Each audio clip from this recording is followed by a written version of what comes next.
Aceh, perempuan-perempuan muda di Aceh, dan juga terutama untuk bapak-bapak atau laki-laki Aceh, jaga istrimu baik-baik, jaga anak perempuanmu baik-baik, jagalah kesehatan mereka supaya mereka melahirkan penerus bangsa untuk bangsa Aceh. Jangan ikut program family planning keluarga berencana dari Indonesia. Family planning keluarga berencana itu cocok untuk Pulau Jawa yang padat. Aceh, Maluku, dan Papua tidak boleh ikut program family planning ini.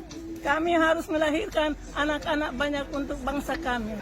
Sementara itu, ASNLF perwakilan Denmark, M. Hanafiah dengan memakai baju adat Aceh berorasi secara bergantian bersama M. Nasir Usman yang juga aktivis Gerakan Aceh Merdeka.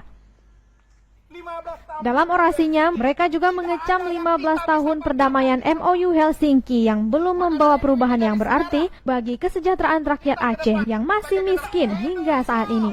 Mereka menyatakan akan terus menyuarakan pembebasan Aceh di dunia internasional.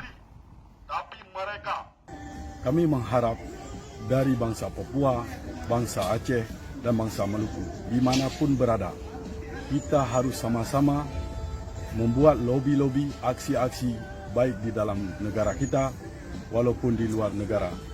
Karena kekuatan itu ada pada kita, bukan pada bangsa lain. Kami di luar ini melobi internasional, membuat aksi-aksi supaya kita boleh merdeka, bisa daripada Indonesia. Perwakilan dari Republik Maluku Selatan tidak ikut melakukan orasi di depan KBRI karena alasan COVID-19. Dari Den Haag, Belanda, tim liputan melaporkan untuk Puja TV Aceh.